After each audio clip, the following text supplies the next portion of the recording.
थोड्याच वेळात बीडमध्ये ओबीसींच्या महाएल्गार मेळावा, ओबीसी बांधवांची मोठी गर्दी, भुजबळांसह इतर ओबीसी नेते काय बोलणार याकडे राज्याचं लक्ष.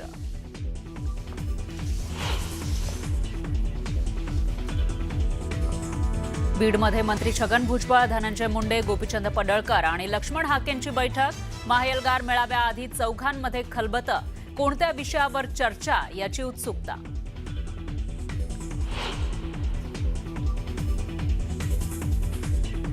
बीडमधील ओबीसी महाएल्गार मेळाव्याच्या बॅनरवर पंकजा मुंडेंचा फोटो वगळला. स्टेजवरील बॅनरवर पंकजा मुंडेंचा फोटो नसल्यानं चर्चा.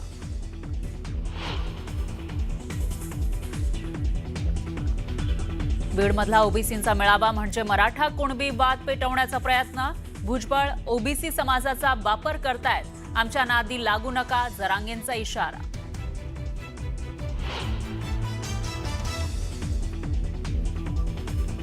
मनसेच्या दीपोत्सवात शिवसेना मनसे युतीची आतषबाजी. उद्धव ठाकरेंच्या हस्ते होणार मनसेच्या दीपोत्सवाचं उद्घाटन. दिवाळीनिमित्त ठाकरे बंधू पुन्हा दिसणार एकत्र.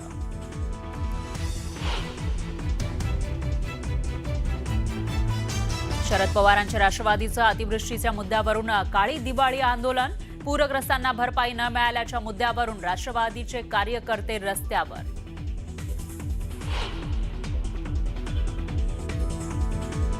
शिवसेना मनसेच्या महामोर्चानंतर पालिका आयुक्तांचा पहिला दणका. वादग्रस्त अधिकारी सचिन बोरसेंची बदली. बोरसेंकडून निवडणूक विभाग काढून बाळू पिचडांकडे पदभार.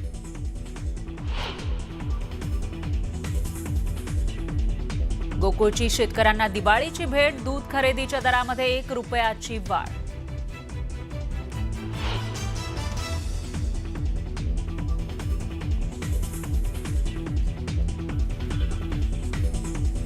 जुन्नरमध्ये लालपरीची दुरावस्था. चक्क दरवाजा नसलेल्या एसटीचा व्हिडिओ व्हायरल. धोकादायक एसटीमधून प्रवाशांचा जीव घेणा प्रवास.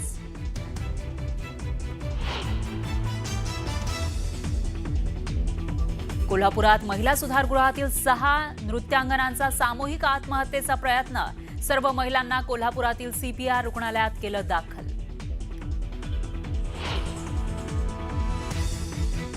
आणि नाशिकमधून झेपावलं स्वदेशी तेजस MK-1A लढाऊ विमान. संरक्षण मंत्री राजनाथ सिंग यांच्या उपस्थितीमध्ये ओझरच्या धावपट्टीवरून तेजसची झेप. बीडमध्ये आज ओबीसी महाएल्गार मेळाव्याचं आयोजन करण्यात आलंय. मराठा समाजासाठीचा 2 सप्टेंबरचा शासन निर्णय रद्द करण्याच्या मागणीसाठी या मेळाव्याचं आयोजन करण्यात आलं. मंत्री छगन भुजबळ आणि धनंजय मुंडे देखील या मेळाव्यामध्ये सहभागी होणार आहेत.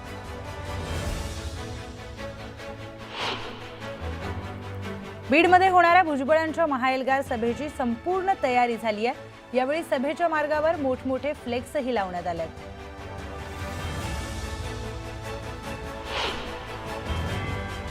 बीडमध्ये 1994च्या ओबीसी आरक्षणाच्या GRची होळी करण्यात आली. मराठा आंदोलक गंगाधर काळकुटे यांच्यासह कार्यकर्त्यांनी GRचं दहन केलं. आमचा ओबीसींच्या मेळाव्याला विरोध नाही, मात्र भुजबळांच्या भूमिकेला आमचा विरोध आहे. शासन निर्णयाला विरोध केल्यास आम्हीही जशास तसं उत्तर देऊ, असा थेट इशारा मराठा समन्वयक गंगाधर काळकुटे यांनी दिलाय. जरांगे पाटलांनी भुजबळांवर गंभीर आरोप केलाय. फडणवीसांच्या लक्षात यायला हवं, हा मोठा गेम असू शकतो. फडणवीसांना डॅमेज करण्याचा हा प्रयत्न आहे, असा गंभीर आरोप देखील त्यांनी केलाय. सरकारमध्ये असणारी लोकच मोर्चा काढणार, असा टोला देखील त्यांनी लगावला. जरांगे पाटलांनी भुजबळांवर हल्लाबोल केलाय. मराठा ओबीसी वाद भुजबळांनी सुरू केलाय आणि त्यांना हे भोगावं लागणार. त्यांनी कुणाच्याही नादी लागावं, मात्र आमच्या नादी लागू नये. त्यांनी जेलमध्ये न जाण्यासाठी ओबीसींचा फायदा घेतला, मात्र ते पुन्हा जेलमध्ये जाणार, असा हल्लाबोल जरांगेंनी केलाय. छत्रपती संभाजीनगरमध्ये राधाकृष्ण विखे पाटलांना मराठा समाजातील काही कार्यकर्त्यांनी घेराव घातला. 2 सप्टेंबर रोजी मराठा आरक्षणासाठी काढलेला GR हा फसवा आहे. त्यातून किती प्रमाणपत्रे मिळाली हे सांगा, असा जाब त्या कार्यकर्त्यांनी विखे पाटील यांना विचारला.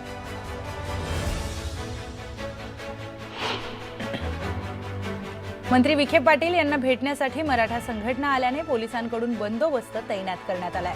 पूर्ण चौकशी केल्यानंतर कार्यकर्त्यांना हॉटेलमध्ये प्रवेश देण्यात आला।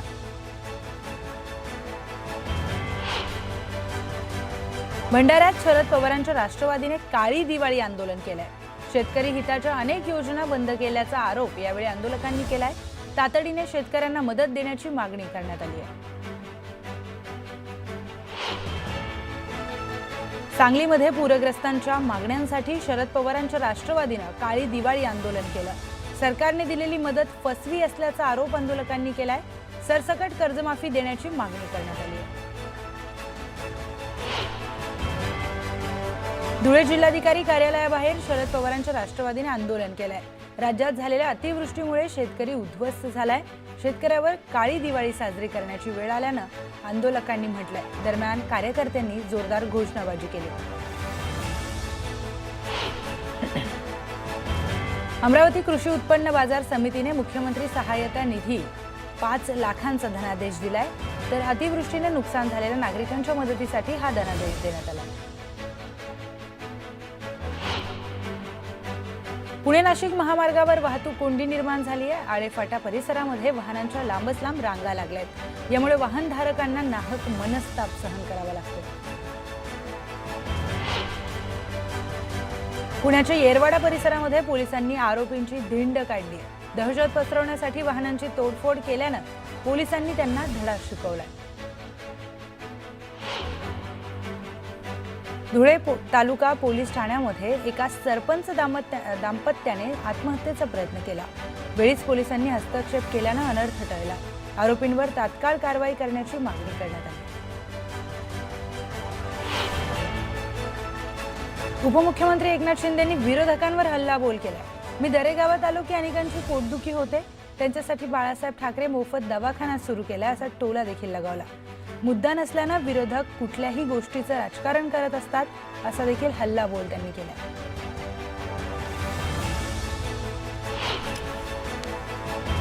सरकारकडून शेतकऱ्यांची फसवणूक सुरू असून शेतकऱ्यांना न्याय मिळवून दिल्याशिवाय राहणार नाही असं उद्धव ठाकरे म्हणाले। शेतकऱ्यांच्या विश्वासाला तडा जाऊ देणार नाही। दिवाळीनंतर मराठवाड्याचा दौरा करणार असं देखील उद्धव ठाकरे यांनी सांगितलं। गुलाबराव पाटलांनी संजय राऊतांचा चांगलाच समाचार घेतलाय। संजय राऊत म्हणजे फुसकी टिकली आहे असा खोचक टोला त्यांनी लगावलाय।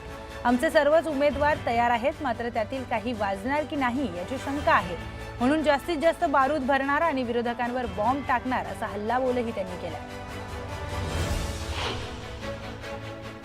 काँग्रेसचे माजी आमदार मुझफ्फर हुसेन यांनी भाजपच्या माजी महापौर डिंपल मेहता यांच्यावर डबल वोटिंग केल्याचा आरोप केलाय। या आरोपाला भाजपचे आमदार नरेंद्र मेहता यांनी उत्तर दिलंय। डबल वोटिंग झालं असेल तर पुरावा द्या असं मेहता म्हणाले। मतदार याद्यांमध्ये अनेक मृतांची नावं आहेत, तर अनेक नावे डबल आली आहेत असा आरोप खासदार अमर काळे यांनी केला। यादीतील घोळ दुरुस्त करा आणि त्यानंतरच निवडणुका घ्या असं अमर काळे म्हणाले। दिवाळीला केवळ 2 दिवस उरले असताना अजूनही शेतकऱ्यांच्या खात्यात पैसे आले नसल्याने शेतकऱ्यांनी दिवाळी करायची की नाही असा संतप्त सवाल म्हाड्याचे शरद पवार गटाचे आमदार अभिजित पाटील यांनी विचारला। पूरग्रस्त शेतकऱ्यांसाठी सरकारची 32,000 कोटींची घोषणा हवेतच आहे का असा सवाल देखील आमदार अभिजित पाटील यांनी उपस्थित केला। सांगलीच्या टाकळी येथील धक्कादायक प्रकार समोर आलाय। भर रस्त्यात चांदणीच्या आकाराची आकृती काढत त्यामध्ये लिंबू कुंकू टाकत लिंबाला टाचण्या टोचून भर रस्त्यात टाकण्यात आलाय। यावेळी गावातील एका तरुणानं ते लिंबू कापून त्याचं सरबत बनवलं आणि हा अंधश्रद्धेचा प्रकार मोडून काढला। शेतकऱ्यांच्या फसवणुकीचा निषेध व्यक्त करण्यासाठी पुण्यात काळी दिवाळी आंदोलन करण्यात आलं।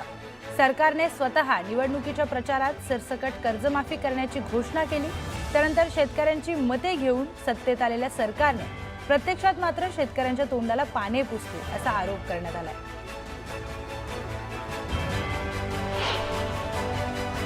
पुण्यात जैन समाजाचा मोर्चा जिल्हाधिकारी कार्यालयावर धडकलाय। पुण्यातील मॉडेल कॉलनीमधील जैन बोर्डिंग हॉस्टेलची जागा बेकायदेशीरपणे विकल्याप्रकरणी जैन समाजानं आंदोलन केलंय।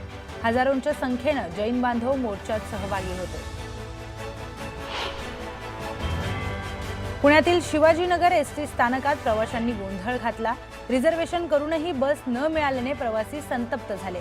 ऐन दिवाळीत गावी जाण्यासाठी निघालेल्या प्रवाशांची तारांबळ उडाली।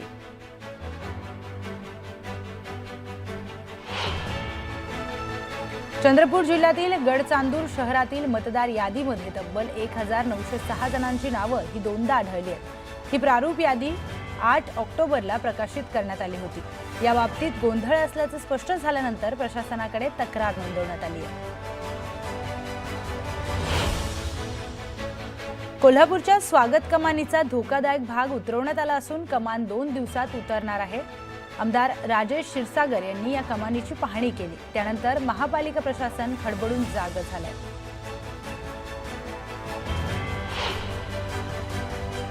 कोपरीमधील दौलतनगर या ठिकाणी एकूण 14 इमारती अति धोकादायक म्हणून घोषित करण्यात आल्या आहेत। त्यानुसार या इमारतींमध्ये राहणाऱ्या नागरिकांना पालिकेने नोटीस बजावली आहे। नोटीस बजावत त्यांना घर खाली करण्याचे आदेश दिलेत। या नोटीसला समर्थन करणाऱ्या नागरिकांनी फटाके फोडत जल्लोष साजरा केला।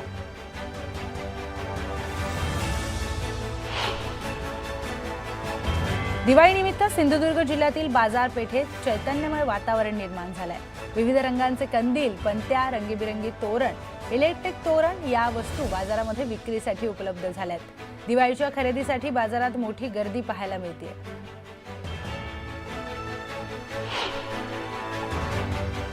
पुण्यामध्ये दिवाळीनिमित्त राजकीय नेत्यांच्या वाडेश्वर कट्ट्याचं आयोजन करण्यात आलंय। सर्वपक्षीय नेत्यांनी एकमेकांना लाडू भरवत एकत्र येत आनंद साजरा केला।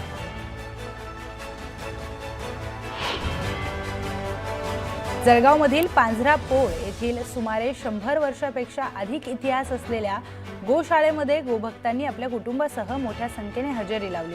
यावेळी भाविकांनी गोमातेचं पूजन करताना नैवेद्य देखील अर्पण केला। पूजनानंतर गोसेवेचा संकल्प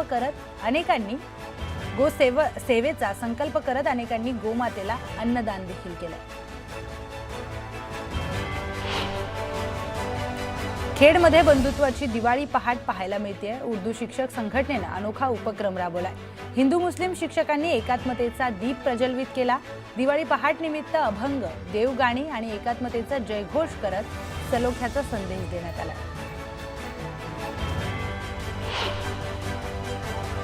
शिवाजी कर्डिले यांच्या निधनाची बातमी अत्यंत धक्कादायक आहे।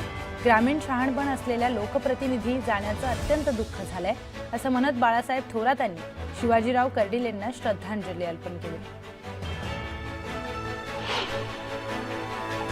दिवाळीनिमित्त उद्यापासून 8 दिवस लासलगाव, मनमाडसह नाशिक जिल्ह्यातील बहुतांश बाजार समित्या बंद राहणार आहेत। 18 ऑक्टोबरपासून 26 ऑक्टोबरपर्यंत बाजारपेठ बंद राहणार असल्यानं शेतकऱ्यांची मात्र मोठी गैरसोय होणार आहे।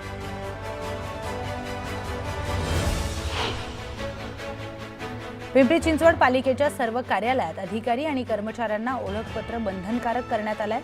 विना ओळखपत्र कर्मचारी आणि अधिकारी आढळल्यास त्याच्यावर शिस्तभंगाची कारवाई केली जाणार आहे।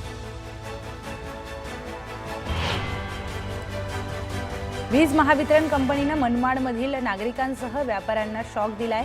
ऐन सणासुदीच्या काळात तासनतास वीज पुरवठा खंडित असल्यानं बाजारपेठेत अंधाराचं साम्राज्य पसरलंय। त्यामुळे व्यापाऱ्यांसह दुकानदार संतप्त झालेत। जळगाव जिल्ह्यातील शेतकऱ्यांसाठी आनंदाची बातमी आहे। महाडीबीटी पोर्टलद्वारे जिल्ह्यातील 98,000 शेतकऱ्यांची निवड झाली आहे। त्यातील 26,000 लाभार्थ्यांच्या दाराशी ट्रॅक्टर येणार आहे।